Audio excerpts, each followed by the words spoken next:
All right. Hello. Good morning, almost afternoon. I'm back going to work on the Kijimi build a little more. Here, maybe I can update these stream titles. I don't know if you can update these when you're already started. I'll try. Black Corporation Kijimi build.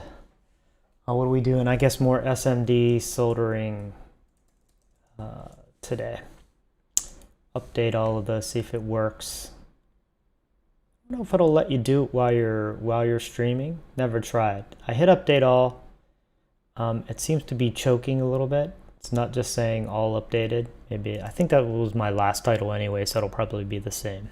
At any rate, okay. So what's on the docket today? I don't know.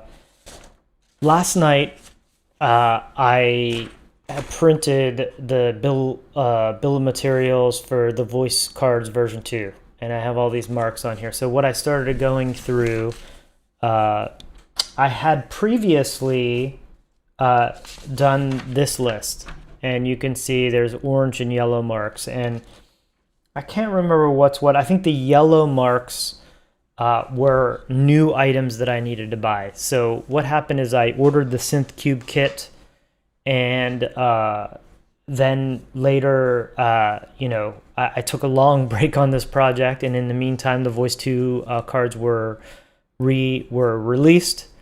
So I got back into the project and said, hey, instead of doing all the mods, I'm going to just, graduate straight to the Voice 2 cards, ordered those, and basically took my SynthCube kit and compared the bill of materials and tried to figure out what I would need, what was different in the Voice 2 cards.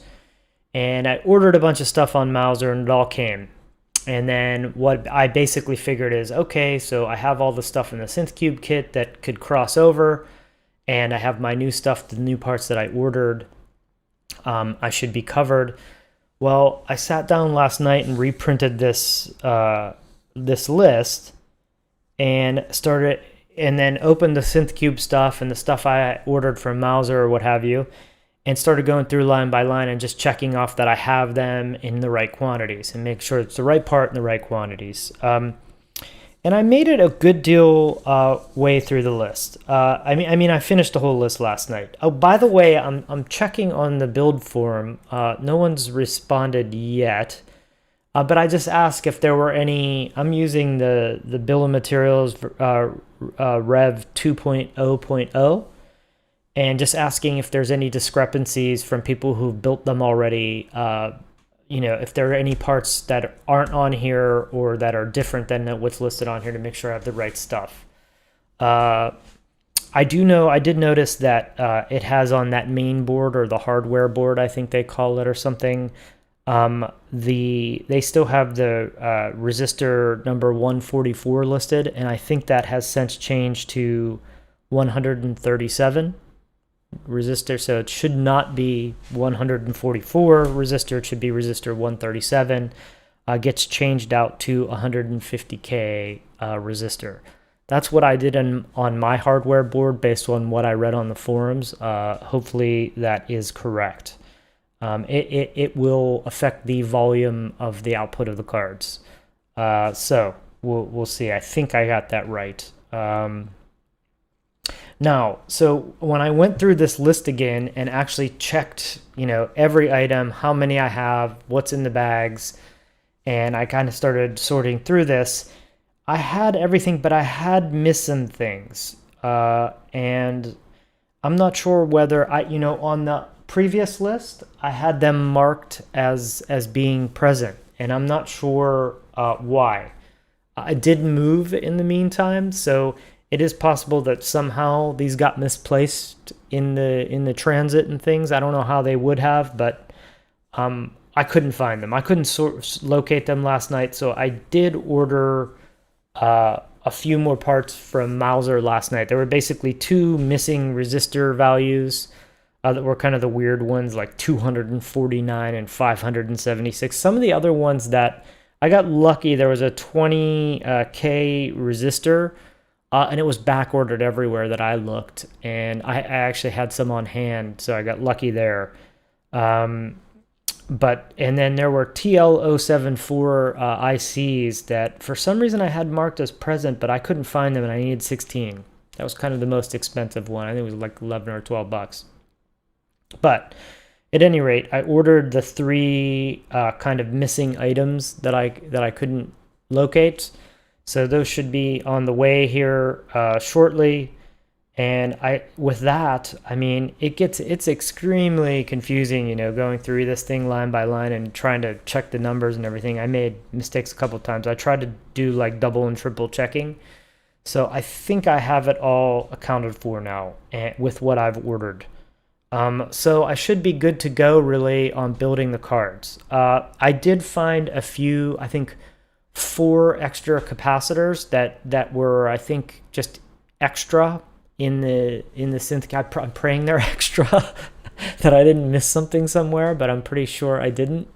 So, but there were 4 extra caps in the SynthCube kit for other, the hardware board or some other board. And what I was thinking today is take one of those and just try to use the solder paste and the hot air gun and mount that to the version 1 board and just see. It seems like it should be pretty easy, but I want to just test it out on the board and see how that goes. I may do one more IC on one of the voice cards. I'm not sure. I would like to get the old ones off of there. I had a lot of trouble yesterday. I think I have to really crank up the heat, which I was reluctant to do, but maybe I'll really heat those up and try to get the old component off too. I'm not sure. But at any rate, I feel pretty darn comfortable. I am going to try the capacitor today, the surface mount one, just to try it, make sure that goes smoothly. And if it does, I feel pretty prepared to do the surface mount ICs and the capacitors. I think what my goal will be then is to lay out an entire voice card. So put all the capacitors, put the solder on, place with tweezers all the capacitors, put the solder on, place the IC, and then just hot air the entire board in one go, because it will start getting heated up, and while everything's warm, just kind of surface mount everything to one card in a go. I think that's going to be my plan, and if that goes smoothly, yeah, we'll see. And then it should be flipping it and basically placing the rest of the components and soldering those in, which should be relatively smooth comparatively to all this other stuff. So that should be pretty straightforward, just tedious and a little bit laborious. So that's the goal there. What was I going to say? I'm split. I think what I'll probably do, I'm not sure, maybe I'll ask around on the forums or something, but I think I think it'd be probably safer. I think I'm going to build one card, and then once that one card is done, I think I'll probably think about then testing. So then maybe assemble, everything else first, and stick that one card in, and maybe test the whole unit at that point to see. Hopefully the main boards and everything are working, and start doing things like just test the power board out first, and maybe get kind of a sequence going there of how to set that up, and then see if I can get the firmware on and all that stuff, and then see if I could get one card working or calibrated or what have you, and see what I run into. I'm thinking that will be smarter, so if there is some problem or a component that needs changed or something on the subsequent cards, you've only done one. So I think that's the approach I'm going to do at this point. It may change, but I'm thinking that's probably the smartest move. Just finish one card, get everything assembled, test and make sure everything's working, get any bugs out, and then just finish off the other 7 cards, assuming, I don't run into some nightmare issues somewhere. Okay, so that's it. I mean, that's where I'm at. I think, other than the three components that are missing that are coming in the mail, I have everything kind of on hand. I've kind of accounted for it in the box behind me. So those are all kind of ready to go. And I did talk to SynthCube. They were great, really responsive and fast. Thank you to everyone I talked to there. I can't remember his name. Maybe Gay. I can't remember what it was, but at any rate, they were really great. I just ended up calling. I was missing my quarter-inch headphone jack in my kit. Early on, when I first started this, which has been like over a year ago or more, I was missing a few other parts, like I don't know what it was, like a capacitor and a couple diodes or something. I don't remember what it was, but I did contact them back then, and they shipped those parts out quickly too. And the same for the headphone jack. I just called them, gave them the part number, and they, quickly got it right in the mail, which is awesome. So hopefully that will come soon. And I'm not sure if I'm missing any other parts, but at this point, I don't think I am. I'm getting close. Almost all the boards are built now except the voice cards. So, and I think I have all their components accounted for. So I don't think I'm missing anything else once I get that headphone jack. Unless there's kind of an odd part like that that's not a PCB mount, like the power switch and the headphone jack. Maybe it's kind of a strange piece that I haven't noticed yet. But I think I have everything else to complete this, which is great. So I did spend some time. I had an old FireWire interface on my rack. I have like a stand rack underneath my desk over here, and I pulled off that Focusrite FireWire interface, which I did love. It was a great interface. I'm sad I don't know what to do with those things. I'm debating about just kind of disassembling it, because if you try to sell it, it's worth, I don't know, $50. Maybe I could get like $100 for it. I mean, it's something, but it's almost silly to go through all the trouble to get like $40-50 for something that's defunct essentially. So I am thinking about maybe just disassembling it and desoldering it. I have the desoldering iron. Maybe just pull it all apart and save like the quarter-inch jacks and things, and kind of scavenge it for as many parts as I can. And then, I have a chassis and a bunch of parts and stuff. So if I do some kind of project on my own, I'd have a bunch of audio components as well. I mean, I have some, but you always need more. So I'm considering doing that. It makes me feel weird to just completely disassemble a working interface. I have seen people use them somehow for like a standalone. They install some kind of firmware and make it a standalone device so they can use the outputs or something, which would be extremely useful for me. But somehow when I looked into it, it looked not viable somehow. I think it maybe it's still, even in that state, it wouldn't work with the newest OS or with the ARM chips in the Apple computer. I don't know. I think it wasn't going to work. I did fool around with it a little bit and couldn't really figure out any way to use it reliably, which is a bummer, but oh well. Yeah, so that's it. So I got that out of there, and now have freed up the room in the rack now to mount the kijimi. I'm kind of looking ahead to mounting that thing. Maybe that's counting my chickens before they hatch. But also I got this is a long while ago, but I did get a 8 channel snake cable.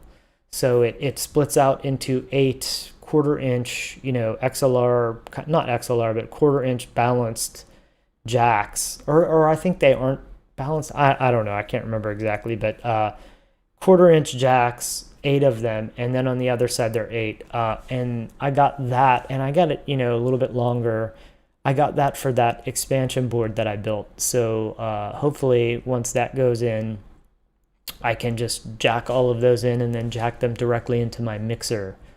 And then, have each voice on its own track for the mixer.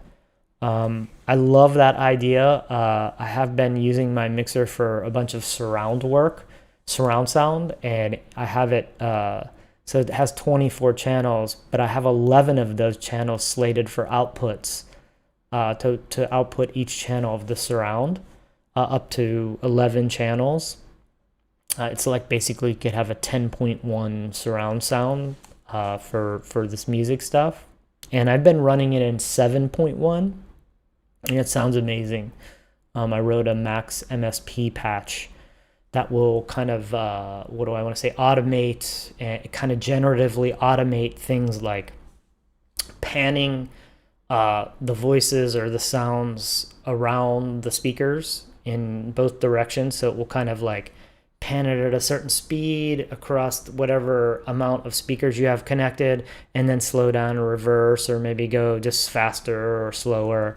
So it will automate panning of the surround sounds. It will also automate in a kind of, again, generative way, the gains. So it's randomly setting the gain levels and then either quickly ramping up to that gain or down to that, or slowly. So the time it takes to ramp and the speeds and all that stuff, and what you can set kind of thresholds of from what your lowest gain to your highest gain is, and change those threshold ranges and things.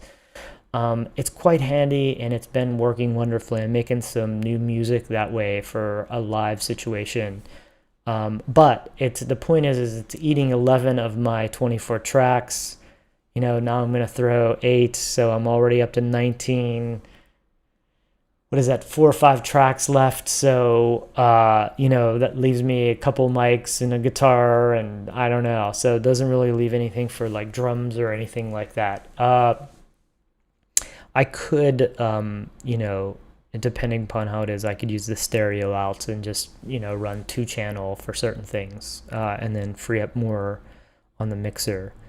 That's why I was hoping to get that Firewire interface working, because I was hoping that I could use the 10-channel outputs on there as just my outputs and do up to 9.1 surround, and then save all my inputs on my mixer for, inputs, and,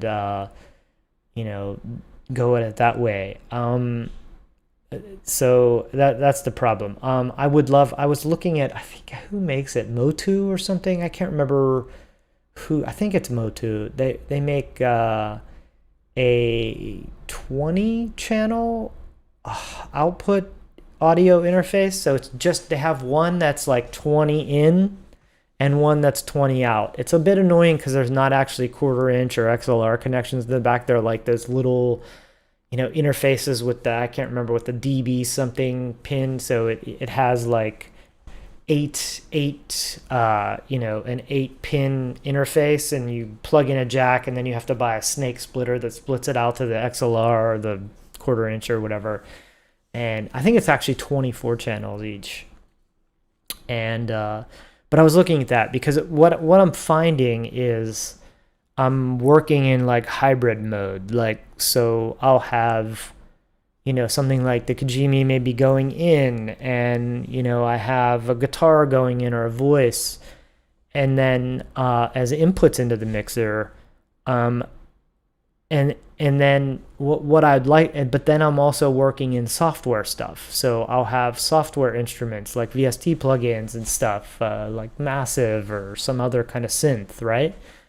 And I'm routing things all back and forth and through the max patch for the surround and all that stuff.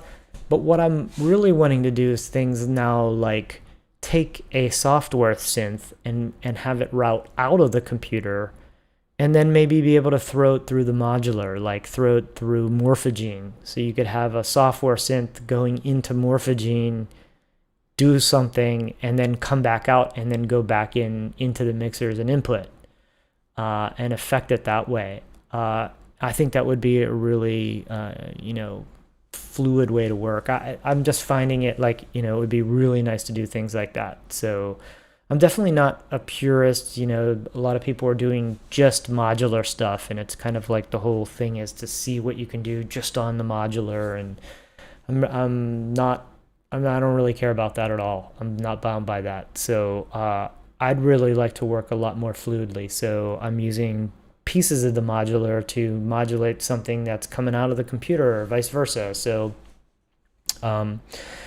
at any rate, it would be nice to have a bunch more outputs from the computer so I could run a bunch of surround channels and then have extra outputs, you know, like say that 24 channel out, you could use 11 for, you know, the surround sound or more, and then you still have, you know, a good deal, you know, 8 to 10 that you can use to send synthesizers or whatever you want. You know, you could pull a guitar back out and run it through something and back in, and so you could start looping it through hardware that's out in the room, and, you know, process things that way.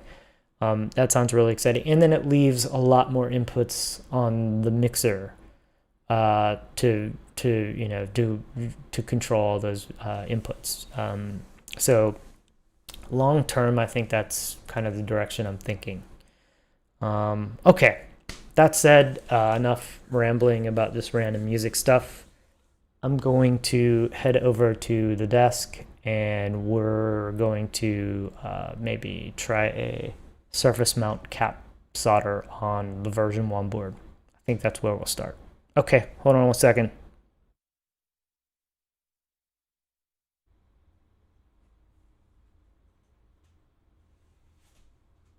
All right, I have us jacked in over here on the desk camera. Okay, stick that there. And I've really been working on a lot of streaming stuff. All the streaming stuff is really new for me. And I have to say, I mean, I made it's very complicated because I have a bunch of cams like this where I'm switching views. But I find for this kind of stuff, you know, I'm not just playing video games or whatever it is. So you really need a lot of cameras, I think, to be able to see what's going on and things like that. So I am still learning all of this and setting it up. If anyone out there is interested in kind of like the setup I'm running and how my journey of how I kind of got all this set up, let me know, and I can make a video about all that stuff too. Okay, let me pull this over. I brought the mouse over again. So I can control the camera views from over here. All right, so what do we got? So let's go to this view. I always pick the wrong views because I can't see it from over here. Hi, wrong view, but there we go. There we go. Okay, so this is what we had been working on. I've done 2 of the version 1 voice card SOIC chips. And both of these, using the continuity tester, seem great. Those worked well, and I was really confident about that. Okay, that said, let's pop that out. I'm gonna get rid of that one for now. Put it over here, and let's look at this thing. What are we gonna do? I'm gonna put this version 1 card that I was trying to desolder the other day back in here. I had this thermal tape on this stand just to try to prevent this thing from getting really hot and maybe burning up my stand here. I don't know if that's, you know, that'll happen, but I figured it would be prudent to just stick some on there just to maybe prevent some melting. And, you know, I haven't had any melting, so I'm guessing that these stands actually probably are a little higher thermal resistant. I don't know. I just don't know. So I figured I'd throw some of this tape on there and hopefully that is gonna help there. Okay.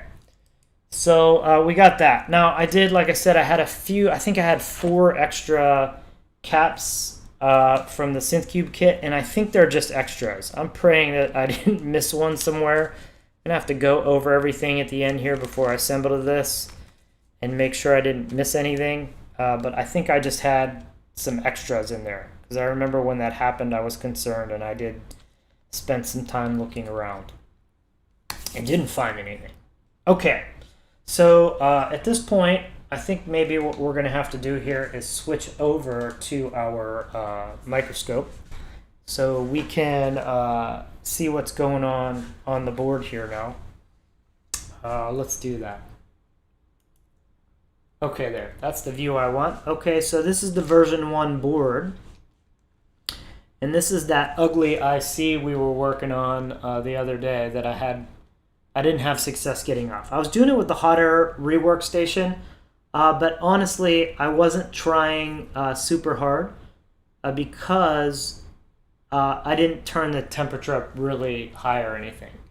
And I think if I go a lot higher, because I remember I had my temperature set at 750 Fahrenheit for this lead-free solder that I had, and I think that's what it. I'm not sure what its exact temperature is, but it was working well there, just quite hot. But it may be too hot though, and that's what led to my troubles. I'm not sure.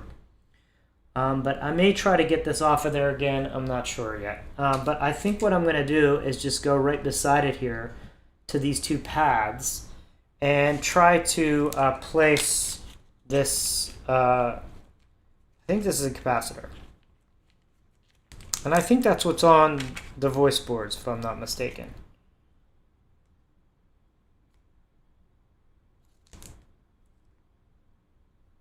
Yeah, this is a 100 nanofarad capacitor.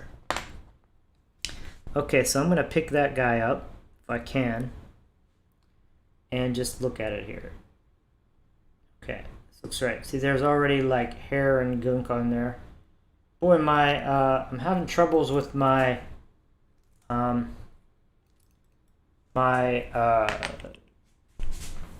tweezers really retaining the gunk from everything. So what I'm doing now is I'm gonna alcohol these guys off really good. Maybe I'll switch back while I do this stuff so you can see what I'm doing. There. So all I'm doing is I have some alcohol here. I got some of this really good isopropyl alcohol. I don't know. This is what I ended up getting. I don't know what other people get. But this is the brand MG Chemicals, and it was 824 isopropyl alcohol, and this was for electronic. It says electronics cleaner. It says it's 99.9% pure. I don't know. I probably paid a lot more because it says that. I don't know, but I do know that you don't want impurities and things in there. So hopefully, buying some legit isopropyl like that helps. Okay. So there we go. Let's see if it's still sticky. No, that feels clean now. Let's see. So let's look at this thing again. Last couple of years, my eyes have really gotten a lot worse, which is no fun. See, it's still sticking there. That's a bummer.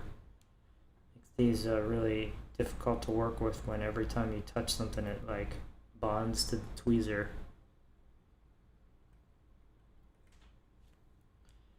Yikes. Okay, I'm gonna try a new set of tweezers. I have a ton of these tweezers. I bought like a huge pack of these from AliExpress at some point. They're not the best, they're kind of flimsy, but they do work pretty well overall. Still sticking. Maybe the sticky stuff is on the actual cap. I don't know. But there it is. Got our capacitor. Yeah, or it's magnetic. That's what it is. I thought these were supposed to be non-magnetic, these tweezers, but somehow they're catching some magnetic stuff going on. Okay. So there's my cap. Boy, that's a pain in the butt. Maybe I can demagnetize these things somehow. Yeah, because that's definitely magnetic stuff going on. Okay, maybe if I touch it to metal, I gotta ground this somehow, right? I do have a grounding wristband somewhere that is actually connected. Maybe I should be wearing that. Never see anyone actually wear those, even though you're supposed to. I'd like thoughts on that if anyone has any.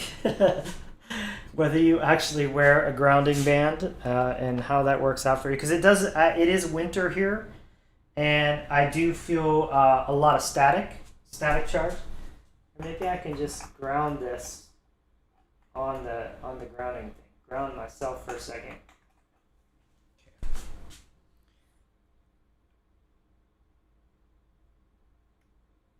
Oh, that worked. Oh no, it didn't work.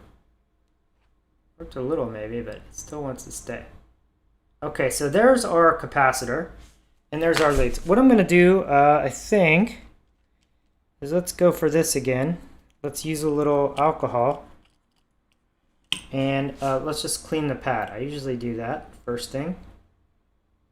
I'm getting into, I'm going to move that out of the way. I'm getting into the flux over here. Hopefully that's not a big problem. Maybe what I'll do is just use this Q-tip to kind of clean that off. Okay, there. So I cleaned my leads off, and there. Okay, so what do we need to do now? I am going to, first I'm going to turn on my iron. And let's get this back to the microscope view. I'll stick me in there so it's a little easier to understand what's going on. Okay, and now what do we need to do? I'm going to just put some solder paste down on each lead if I can here. Maybe what I'll do is I'll move the capacitor out of the way, and then hopefully I can control this a little bit better this time. Some hair on there. It's not good. Boy, the stereo microscope is absolute gold. It is so. I waited for so long, but I absolutely don't think I could have ever. I couldn't have done this without the microscope. Honestly, my eyes have gotten a little worse over the years here, last few years. And I cannot imagine ever attempting this without a microscope now.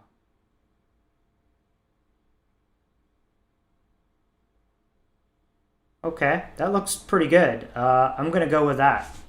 I don't know if I need flux really for these. I'm going to try it without flux. I've seen a lot of people not even touch flux with these. So I'm going to just try my luck that way. So I set this again.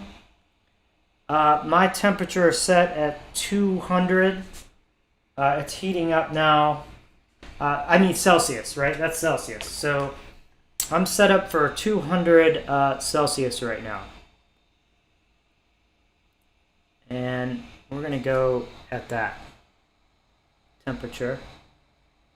And again, this is sans the flux. And we're going to see how this goes. I mean, after doing the IC, I can't imagine this is going to be that rough. This seems like it's going to be quite a bit more straightforward, I'm hoping.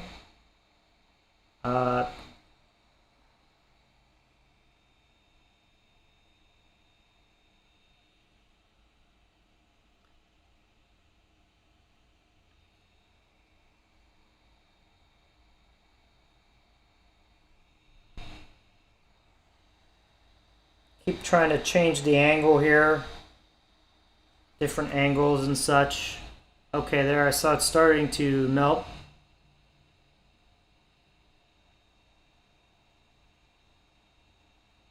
I don't know about this though. There we go. I don't know if it's just the flux in the paste or what, but it definitely changed color underneath. I'm hoping that is just flux and that I didn't get any kind of solder bridge.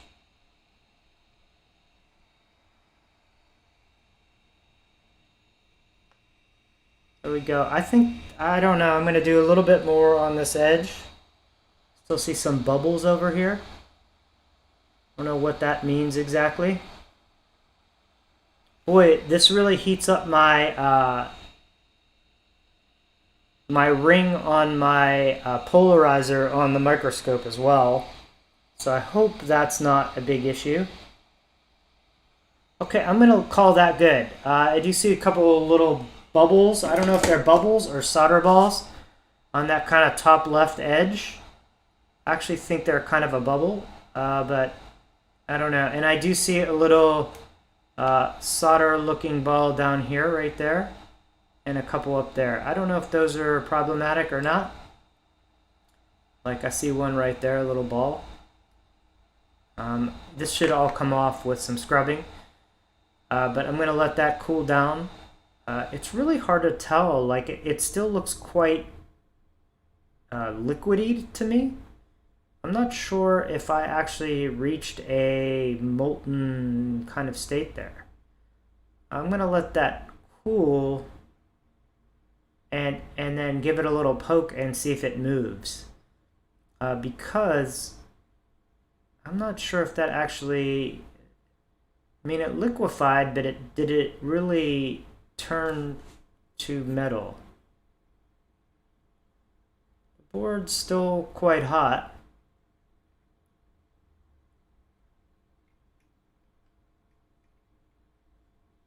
Yeah, it's on there. Oops, I'm throwing us out of focus.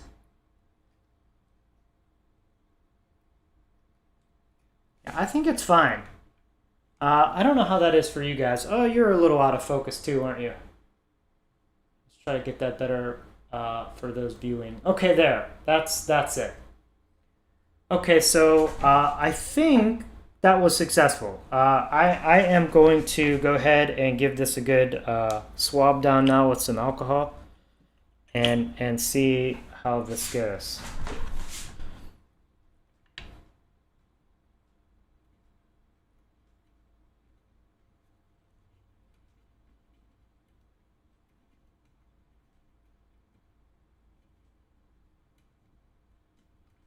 Okay.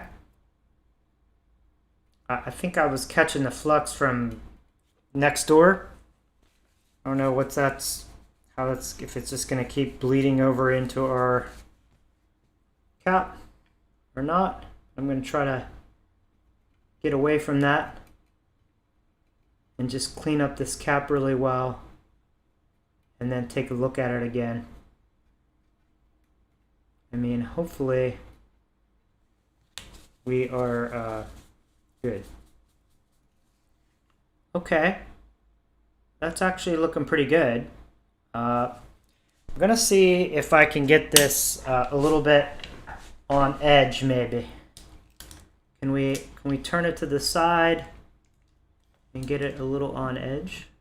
Maybe that would be kind of useful. Here, let's go there and see if we can get it. Maybe I can get out more. There we go. Oh no, that it did liquefy just fine. Maybe I held it on there a little too long then to be perfect. Okay, I'm gonna call that good. Here, I'll try to stop moving in a second so we can take a look at this.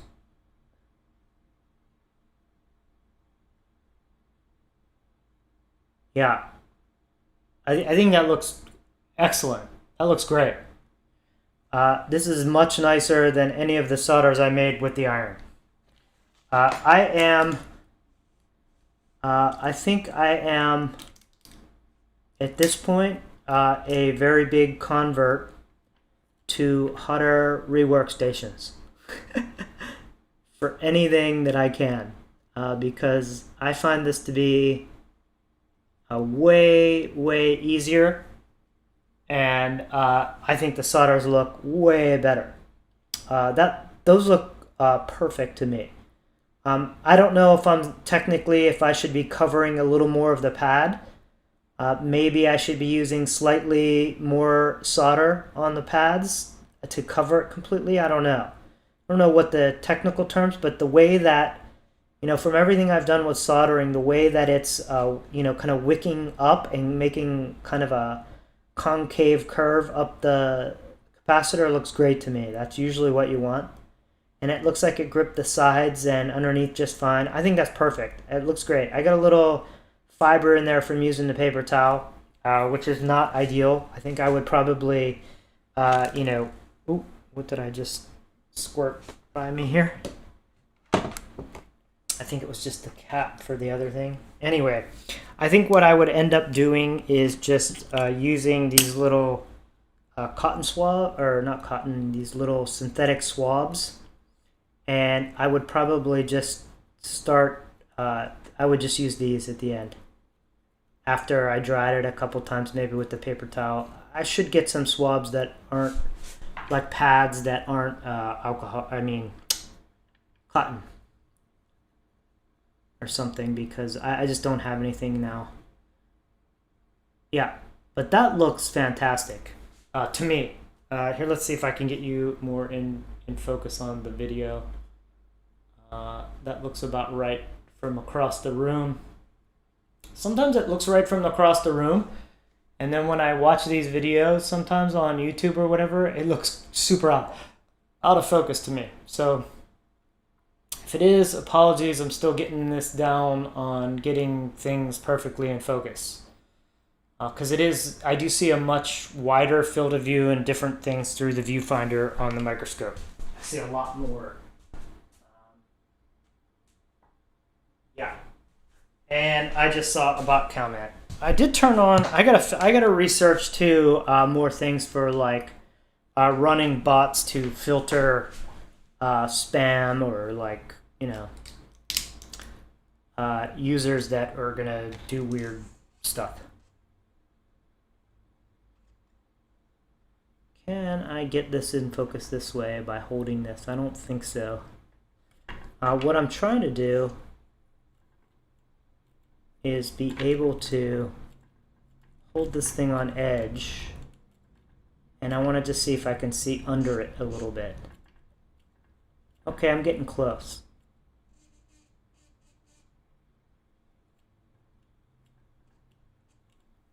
Okay, let's do that. Can I get under there? No.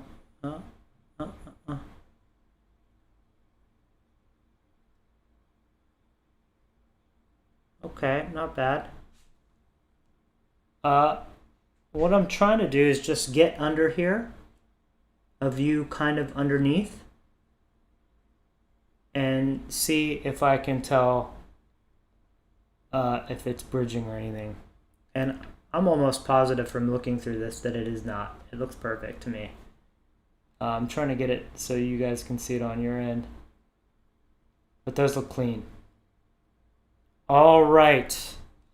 Okay, so that was quite, what do I want to say? That was quite straightforward and, dare I say, easy.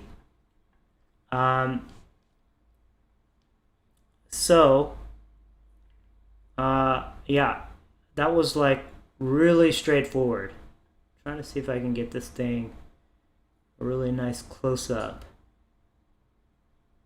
Okay, there we go. Now let's see on your end. You're out a little bit. I move this so you can see more. There. That's kind of an overview.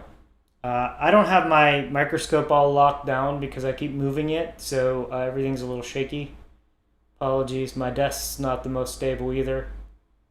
But there it is. Not bad. So I definitely think my plan going forward is to put the IC, the SOIC chip, and all the capacitors or resistor surface mount stuff. I think they're all capacitors. I'm not sure, but whatever they are, I think they're all capacitors. I'm going to put all of those down with paste and put flux on just the IC, and then I'm going to just hot air the whole board all at once.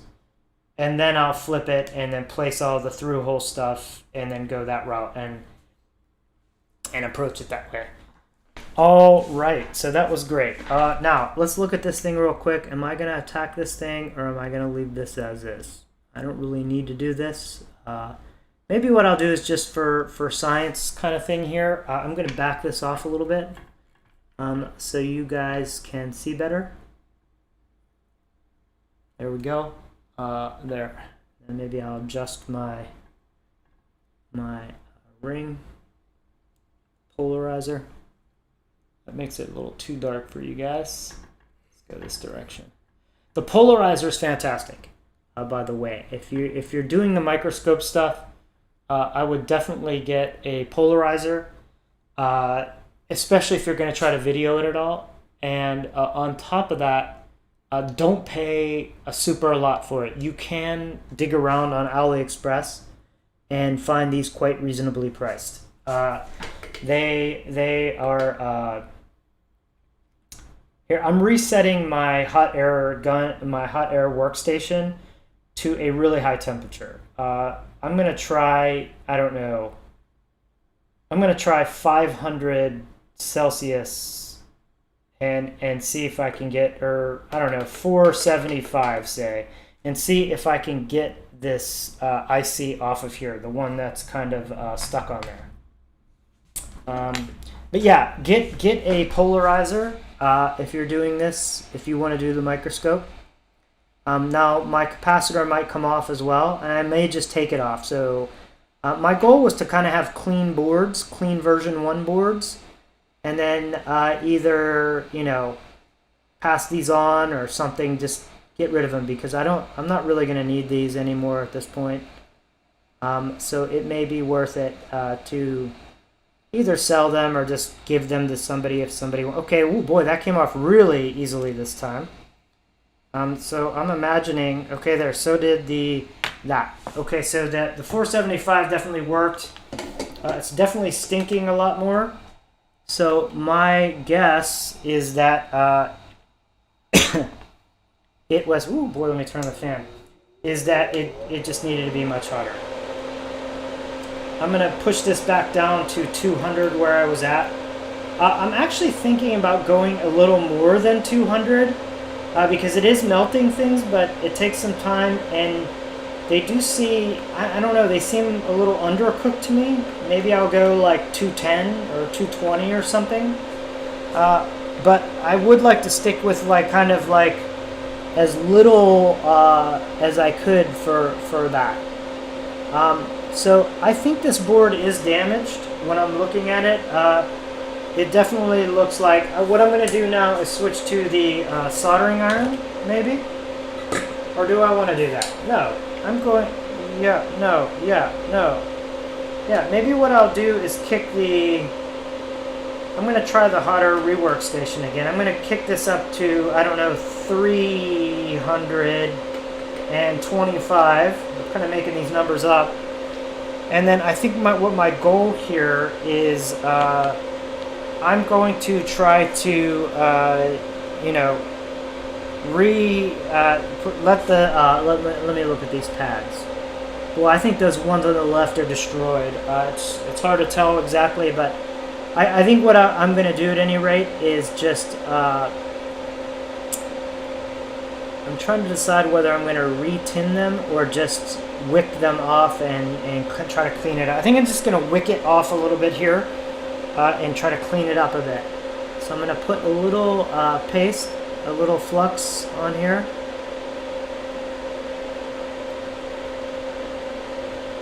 There we go. There. And then I'm going to try to just heat this up a little bit and maybe get this stuff off of here.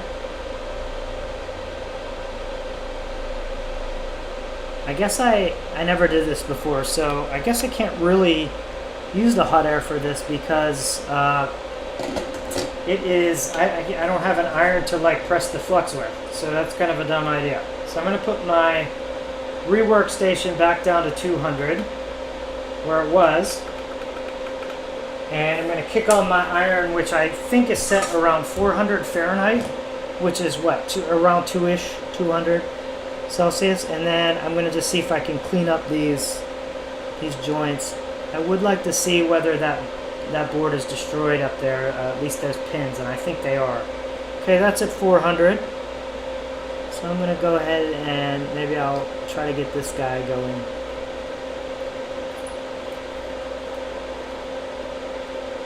That looks like we got some of that. We are moving the board here with the, sorry about that, probably throwing you guys out of focus. It's definitely throwing me out of it. So I kind of cleaned that up a bit.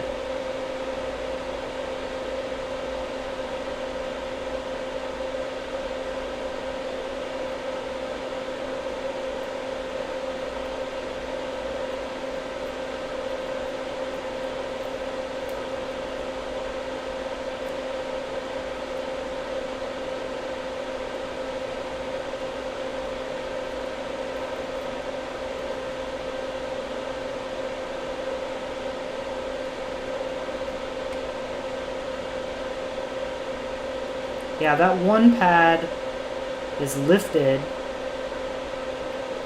and it's on the other pad. I think there. Ooh, did I break it? What I'm trying to do is gently put it back, and I think I just succeeded. Okay, I don't want to touch these too much. Oh yeah, they're all wanting to lift off. So I'm going to leave those alone. They look better. I mean, they're still dirty and such, but they're not bad. Maybe what I'll do is just tin them with a little paste here. Or should I? I think I'm going to just leave them as is and call that good and clean these up. This board is salvageable. They all look fine. I mean, none of them are bridging, none of them, and they're still all intact. So I think I'm going to call that good. Call that good. And turn the iron off. And then what I'm going to do is just clean this up really well now with alcohol. Okay, so let's get our alcohol stick here. And I'm trying to be really careful. Boy, there's so much flux residue on here. It's really sticky. So I'm going to just take my time and really gently kind of clean these guys off. I do have like the brushes and things to do this, but it does feel a bit sensitive, so I'm going to just take my time and do this for now. And try to get this nice and cleaned off. So at least we have a viable voice 1 board again. Boy, that pad is lifted, but it is on there. So I think it's okay.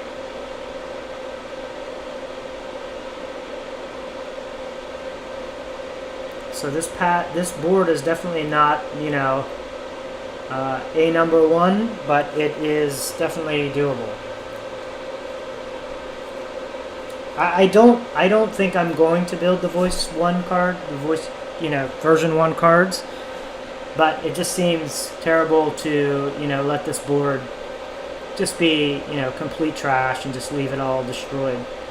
And like I said, it actually, all the pads are there. I think if I laid down a, you know, the solder paste now and did this with the hot air station, this would work. This would work just fine. I know it would.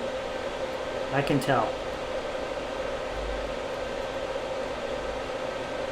I am trying to be gentle around that pin number 2, because that is the one that looks like it has the most kind of damage done.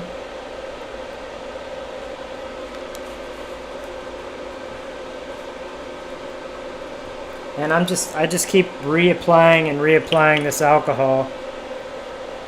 It's probably would be better to do something else here.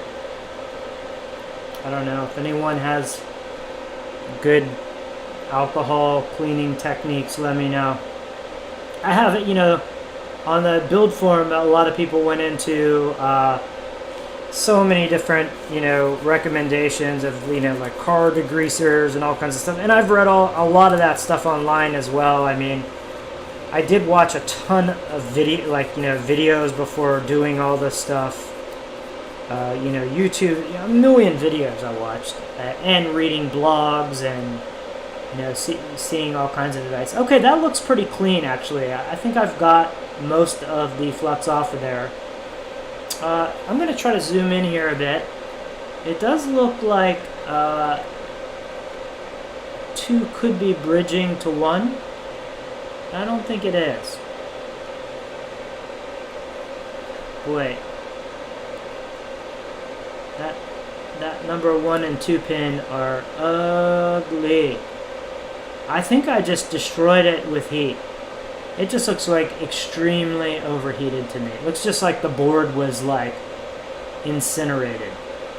Okay, so, oh wait, you guys can't even see that. There's pin 1 and 2. I'm going to give this guy some more light, and you can kind of study that. So this is a lesson in what not to do to your kijimi boards. And the way this, I should preface this. The way, here, I'm going to kill this fan. The way that this happened was not doing the surface mount hot air reworking like I'm doing now. It's because I didn't have those tools. All I had was the Hako iron, what is it, the 888D, which is kind of the standard hobbyist kind of iron. And I believe it was set to 750 Fahrenheit, which is quite high. And yeah, I think that's the problem. I think that the temperature was just too hot. Though that said, I think the melt point for the solder that I was using is also quite high. So that's the factor there too. I think I had to go a lot higher temperature for that solder. So I'm guessing that maybe I'm using a bit of a, maybe I should look around and try to source. So I am using lead-free solder as well, by the way, which does cause problems too, in terms of you do need higher temperatures to hit your melting points because you're not using lead. So I really just don't want anything to do with lead around. I know it's way easier to work with. I've used it. I wish I could. I love it. Believe me, I want to use it. I just have no interest in getting lead around me or putting it back out into the environment when this thing actually does become e-waste. So I do at least, there's still a lot of toxic stuff going on, but I try to stay away from that at least. So anyway, it does require higher temperatures. I think it does require quite a high temperature to melt the solder I have. But what I'm thinking is maybe I should just, explore different formulations of lead-free solder and try to specifically research one that's lower melting point, especially for trying to do, drag soldering and that kind of stuff. I will say I had just a chisel tip on there. I was running 750, and that was the result. What happened is, like, when I started to drag it across, I had solder on there, but it froze up like mid drag and just kind of solidified, and my tip got stuck. And when I moved the tip, I actually bent. I could feel it bend the pins on the chip, and I was actually bending the pads, attached to the PCB. And I didn't know then, but looking at this, I kind of incinerated the board around the pads, so it was eroding the board, the PCB board around the pads, is why they're lifting. So not ideal, obviously. And I could tell as soon as I did it, I was like, oh shit, not good. This did not go well. And that's why I froze. I froze on this project for, a good year. Because what also happened, not just because of that, I think the other factor here that I didn't mention was on the hardware board side, I had put in all the pots and everything and didn't put the faceplate on and other things and started soldering the pieces in, and then the faceplate wouldn't fit. And I was stuck for a while because I thought I was just stuck.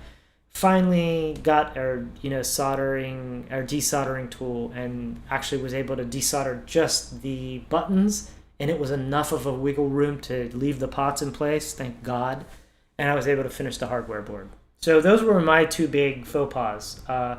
The hardware board was tricky with the whole sandwiching and the OLED in there and everything. I wish somebody had a video or more pictures describing that. So hopefully my videos will help out somebody else out there doing this, because I was doing it just a piece at a time and hoping to like assemble it to be careful. But you really, on that step, you need to sandwich many things kind of all together and have it in there. And I would say even put the standoffs and kind of tighten it down, and then have everything kind of set and then solder everything in place. And I wish I would have kind of known that or seen just some other tips, so then I would have been a little more savvy to those kinds of tricks. Okay, so what did we do? I did get one of those. We soldered a surface mount capacitor. I was able to desolder this chip with a much higher temperature. I think I could have been a lot lower than that. I kind of did overkill, but it only took a few seconds at the same time. So maybe it's good to just do it higher temp in less time. I don't know. I'm debating about kicking up my temperature a bit while soldering. I think the upper limit on the solder paste was 270. 278 for the solder paste. 137 to 278 Celsius. And the flux says 138 to 270. So it's about the same range. So yeah, maybe instead of going 200, I'll go 225, or maybe, something like that, 240. And then maybe I can do less time and get it to melt quicker. That seems advantageous in just every way. I also don't want to overheat it too much, though. So if anyone out there knows a good tip on that, do let me know. But that's my plan. So yeah, I think I'm going to pause here. What am I going to do? I am going to wait for a confirmation from the build forum that all the parts in that version 2.0 bill of materials are correct. And then I'm going to, I think, just lay out my whole first version 2 board with all the surface mount capacitors and the IC in place with all the paste and flux and stuff. And then I'm just going to do a whole one card backside. And then I did, like I said, I ordered some parts, so I think I have to wait. I don't think those will come until maybe the 20th. So I'm thinking maybe, 21st, 22nd, I can then solder on the whole front side of a card. And I think I probably wait. I'm tempted to just want to run all the surface mount stuff on all 8 cards before the stuff comes, and I may do that. But I'm a little reluctant. I'm thinking maybe I should wait until all the stuff comes in and then just build one full card and test it before I run anything else. I don't know. I'm mixed there, so we'll see. But I'm going to leave it there for today. Here, maybe what I'll do is switch back over here.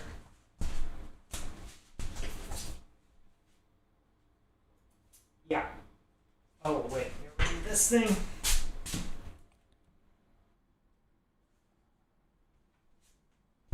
All right. So we're back to... oops. You don't see me, though, do you? Okay. There we go. Back to the main cam, and our little adventure in SMD soldering is done again today. I am amazed. I'm like pretty stoked. The SMD stuff is going really well now. So key items, if you're gonna approach this, I mean, with my eyesight now, I can't see close as well anymore. I would never attempt this without a microscope now. So, and just to save yourself, I mean, you've seen me looking through the microscope here. It is invaluable. I have those the loop goggles that'll do like, I don't know, 4 times, and then maybe there's that tiny little terrible loop that's super wobbly and out of focus that does maybe 8. But I was struggling to see stuff with those. I just couldn't tell whether my solders were correct. I couldn't line things up. It was a nightmare.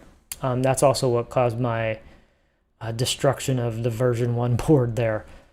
So number one thing for me was that stereo microscope is in spades. It's way, way, way, way valuable for me. I just know that it just opens up so many doors now with doing tiny surface mount stuff.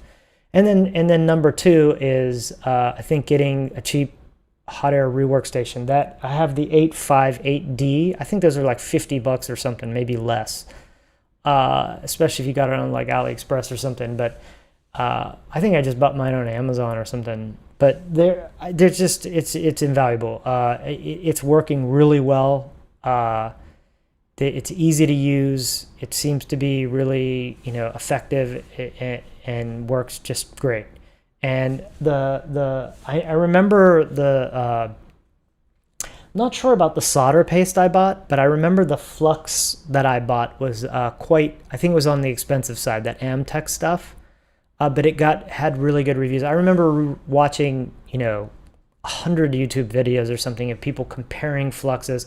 That's the other nebulous part of all of this stuff. Is I wish some people on the Kijimi build forum were talking about that as well. Like for DIYers, I guess if you're on I guess they call it Mod Wiggler now or something. But if you're on there, like that, they would have an intro like basics or something. But I wish somebody had a little compendium for DIYers of like kind of standards, of what synth people are using for, hot air versus, soldering guns, all the stuff, just all the different kinds of basics of pastes and flux and temperatures. I know it all changes, but even just like, windows of like, here's a kind of base to go off of.